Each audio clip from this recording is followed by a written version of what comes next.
Je vais vous présenter l'exercice de prospective qui a été conduit par tout un groupe de travail associant les différents acteurs impliqués dans le projet Accept et dont l'objectif était de définir les différents avenirs contrastés possibles que nous dessineraient les résolutions possibles de la controverse sur l'élevage. Alors, la démarche qu'on a retenue, c'est de se dire d'ici 2014, en France, dans son contexte évidemment européen et mondial, comment les controverses auraient pu évoluer. Chacune des mini-controverses, on va dire, qu'on a évoquées ce matin et qui composent la controverse sur l'élevage. Au-delà de ces controverses, il y a un certain nombre de tendances lourdes qui traversent l'élevage. On a vu par exemple dans cette tendance lourde que la consommation de viande augmente dans le monde. C'est une tendance lourde, mais il y a peut-être des ruptures possibles. Comme rupture possible, on peut imaginer par exemple que dans les pays émergents, la maturité de la consommation de viande arrive beaucoup plus vite qu'elle n'est arrivée en Europe, ou au contraire, qui continue à manger de plus en plus de viande. Quels sont parmi les 5 profils de citoyens qu'Alizé a présentés ce matin ceux qui pourraient progresser ou diminuer et à quelles conditions, et en quoi toutes ces évolutions pourraient transformer l'élevage. Et donc à partir de ça, on a élaboré 5 scénarios qu'on a essayé de faire contraster. Je pense qu'ils sont contrastés. Et ensuite, vous jugerez pour savoir s'ils sont cohérents, c'est-à-dire si à l'intérieur de chaque scénario, on a une cohérence, et s'ils sont vraisemblables, c'est-à-dire s'ils ont au moins un certain degré de... s'ils sont plausibles au moins un petit peu. Alors, les 5 scénarios proposés mettent en avant en fait différents types de citoyens qui vont gagner au sens où leurs idées vont devenir des idées dominantes et leur place dans la société pourrait devenir une place dominante. Donc on a nos 5 profils de citoyens que sont les indifférents qui ne s'intéressent pas à l'élevage, les compétiteurs qui pensent qu'il est important que l'élevage soit compétitif dans des marchés concurrentiels, les progressistes qui connaissent peu l'élevage et qui sont pour une amélioration régulière des pratiques et des systèmes, les alternatifs qui veulent des modes d'élevage alternatifs, franchement différents de l'élevage dominant aujourd'hui, et les abolitionnistes qui sont pour l'abolition de l'élevage. Et donc on a 5 scénarios avec, plus on est vers le bas du graphique, un élevage qui est peu important en France, et plus on est vers le haut, un élevage qui est important. On n'a pas quantifié, hein, c'est très qualitatif. Alors, on a un premier scénario que je vais vous présenter qui s'appelle « La viande, nouveau tabac ». Je ne vais peut-être pas vous le présenter en premier non plus, mais on y reviendra. Deuxième scénario, donc la viande, nouveau tabac, on est plutôt dans un monde végan ou abolitionniste. Le deuxième scénario, c'est l'élevage suit le modèle viticole. C'est un scénario du moins mais mieux, dans un monde plutôt alternatif. Ensuite, on a un scénario qu'on a appelé « La junk food se généralise ». La controverse sur l'élevage n'est plus vraiment un sujet, on verra, pour tout un tas de raisons. On a un quatrième scénario qui s'appelle « Une agriculture européenne productive en réponse aux dérèglements planétaires, notamment des règlements climatiques, mais pas uniquement ». Et enfin, un cinquième scénario qui est la co-construction de démarches de progrès et qui est celui dans lequel il y aurait le plus d'élevage en France. Alors, je vais vous présenter maintenant chacun des scénarios de manière un petit peu plus approfondie, ça va rester rapide, et pas dans le même ordre, pour être bien sûr que vous restez vraiment concentrés après cette pause déjeuner. Alors, premier scénario, une agriculture européenne productive face au dérèglement planétaire. Alors, comment est-ce qu'on en est arrivé là ? On a un climat qui se réchauffe, des crises climatiques de plus en plus importantes, pas de régulation mondiale et des crises climatiques qui induisent ou qui sont en relation avec des crises alimentaires, des crises économiques, des crises migratoires. L'Europe, dans le monde, s'en sort un petit peu moins mal et continue, bon an mal an, à produire et à essayer de contribuer à nourrir le monde. Quels élevages ça nous dessine ? Dans chaque pays, on va produire ce qui est le plus efficace, on va dire, pour nourrir le plus de monde possible. L'Europe est probablement assez bien placée dans une grande partie de ces pays pour produire des céréales. Il reste néanmoins de l'élevage, un élevage plutôt extensif dans les zones non cultivables et un élevage plutôt intensif qui va notamment valoriser tous les coproduits des productions végétales. Alors aujourd'hui, il y a un certain nombre de facteurs qui nous font penser que ce scénario serait possible. C'est ce qu'on appelle les facteurs favorables. La gouvernance mondiale sur le climat est quand même pas encore parfaite. Les inégalités nord-sud sont quand même relativement importantes. On a déjà des réfugiés climatiques, donc on amplifie ce phénomène. À l'inverse, il y a quelques facteurs défavorables. On développe les énergies renouvelables. Les accords de Paris nous laissent espérer des progrès sur le plan climatique. Donc on a un certain nombre de phénomènes qui peuvent freiner l'émergence de ce scénario. Et puis il y a un certain nombre d'acteurs clés qui joueront un rôle fondamental dans l'émergence ou non de ce scénario. Ça sera en fait les décisions collectives que seront capables de prendre les acteurs politiques et les organisations non gouvernementales. Donc voilà pour notre premier scénario. Deuxième scénario qu'on a appelé la junk food se généralise.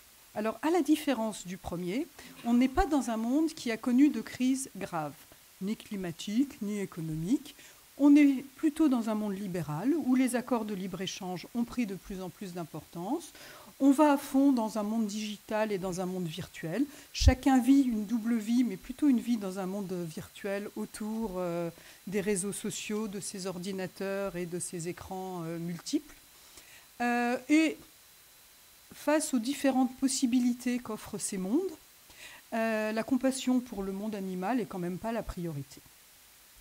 Donc on a un monde où les indifférents, si on peut dire, ont pris plus d'importance. Donc on a une spécialisation mondiale selon les avantages comparatifs de chaque région du monde, ou en Europe ou en France de chaque région française. On a des espèces de ranchs ou de grandes exploitations extensives dans le Massif central, plutôt pour des productions de ruminants, viande. De grandes exploitations laitières ou granivores, plutôt en marge des régions céréalières et pour en valoriser les coproduits. Bon, c'est très résumé, hein. J'y vais à grands traits. Qu'est-ce qui aujourd'hui pourrait pousser à ce scénario ? Eh bien, le mouvement de mondialisation est relativement bien enclenché, le mouvement de libéralisation aussi, la digitalisation, n'en parlons pas. Vous êtes je ne sais pas combien à regarder vos téléphones là, et bien sûr pour tweeter sur le hashtag accept, donc nous soutenons à fond cette digitalisation. Et puis le repas à la française, on en a eu une démonstration ce matin, mais aussi lors du déjeuner, est relativement en train de reculer. Donc ce scénario est déjà en partie à l'œuvre. Alors bien sûr, à l'inverse, et on l'a évoqué ce matin, il y a aussi des retours aux produits sains, aux produits qui ont du sens, des réactions face au risque d'obésité, une attention de plus en plus forte de nos concitoyens, et on en a beaucoup parlé ce matin, à tout ce qui est naturel, aux animaux, et donc des freins aussi, bien sûr, à l'émergence de ce scénario. Et puis des acteurs clés qui sont les acteurs de la mondialisation, qui sont les acteurs des industries agroalimentaires et de la grande distribution, qui, selon les choix qu'ils feront, pourront faciliter ou freiner l'émergence de ce scénario. Alors, il y a d'autres acteurs clés, mais bon, on apparaît au plus central. Alors, troisième scénario, qui est notre scénario central, en fait, qui est le scénario où on imagine que l'élevage français aurait la place la plus importante. C'est le scénario qu'on a appelé proactivité et co-construction entre les différents acteurs de démarches de progrès. Donc là, nous sommes dans un monde où distributeurs et transformateurs ont créé, en partenariat avec les organisations non gouvernementales, un certain nombre de démarches de progrès dans lesquelles les éleveurs se sont impliqués. Les interprofessions ont largement contribué à ces développements et les consommateurs ont acheté les produits issus de ces démarches de progrès. Donc de nouvelles filières se sont progressivement construites en Europe et des démarches qualité, différents types de démarches qualité se sont développés, ont trouvé leur place. Et puis autour de l'Europe, on a un certain nombre de barrières, tarifaires ou non tarifaires, qui permettent en fait le développement de ce modèle européen. Qui s'exportent en partie d'ailleurs dans les pays émergents. Alors, quels élevages on a ? On a en fait dans un système comme ça une grande diversité de systèmes d'élevage qui permet à chaque citoyen de trouver les produits dont il a besoin au moment où il en a besoin, avec un modèle qualité Europe qui est largement répandu, avec un standard relativement élevé et un socle de qualité qui est largement partagé, et puis de nombreux signes de qualité qui rajoutent des spécifications par rapport à ce socle de base. Aujourd'hui, on a un certain nombre de facteurs favorables. C'est que d'abord, c'est en cours dans un certain nombre de filières qui collectivement sont en train de construire leurs démarches de RSE ou leurs démarches de qualité. On a une diminution, somme toute, modérée de la consommation et une tendance à cette diminution modérée qui peut laisser de la place à une amélioration qualitative de la consommation. Et puis un relatif consentement à payer de la part des citoyens, bon, relatif et discutable, mais à payer de la qualité. On a des facteurs défavorables. On a parlé des ONG abolitionnistes qui évidemment ne se retrouvent pas dans ce schéma-là.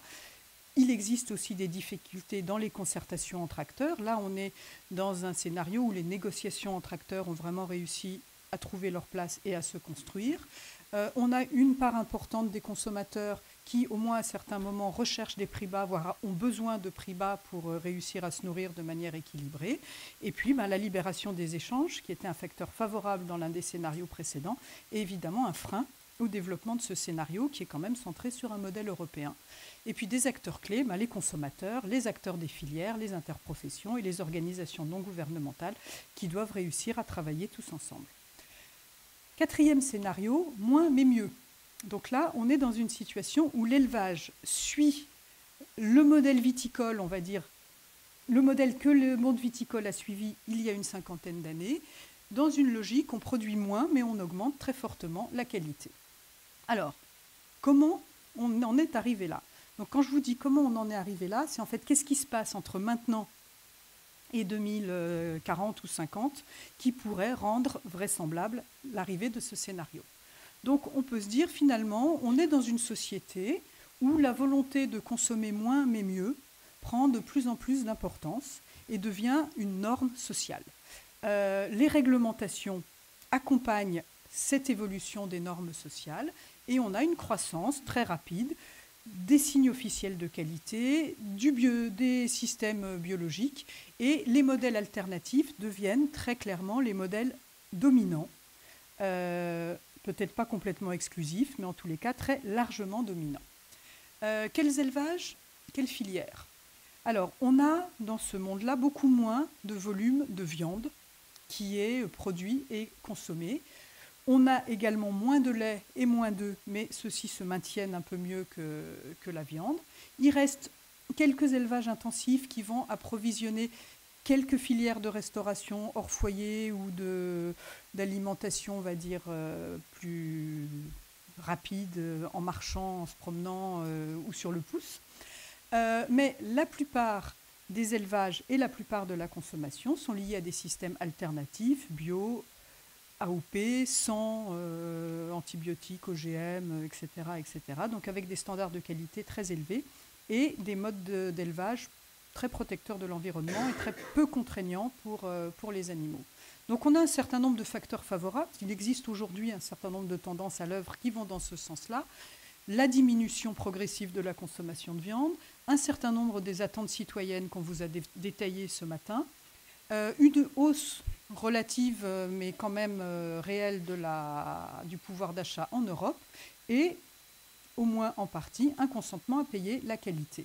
À l'inverse, tous les mouvements de déstructuration des repas, de distanciation à notre alimentation ne vont évidemment pas dans ce sens-là et l'importance de l'emploi dans les industries agroalimentaires et dans la distribution est également un frein au développement de ce scénario. En tous les cas, ça exigerait une redistribution assez forte des emplois.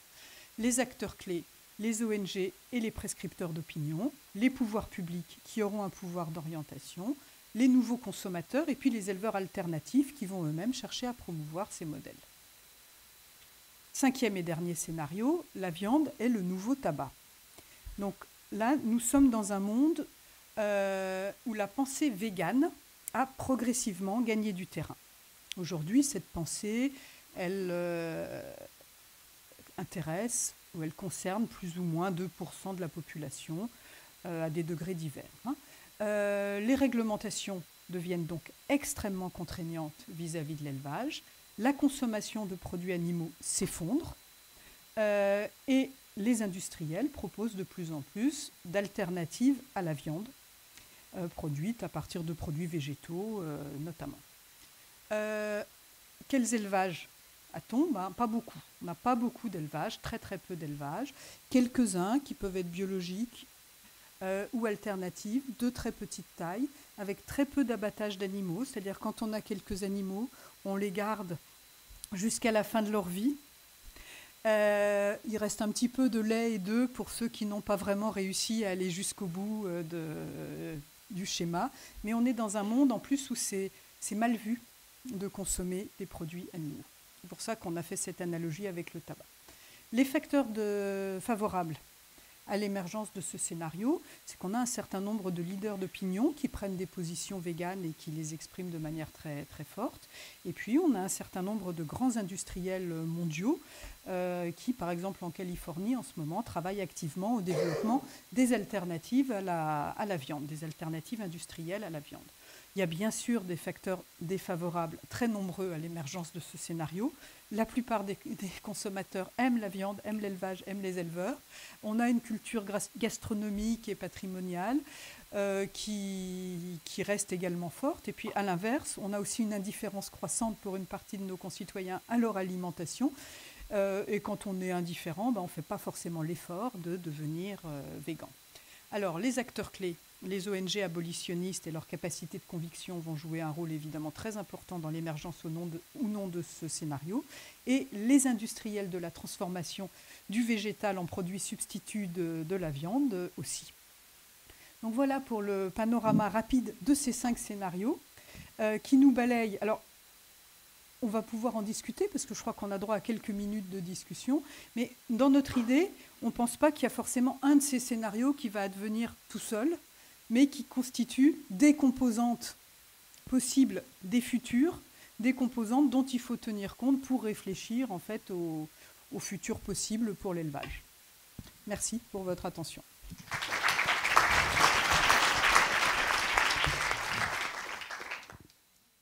Merci.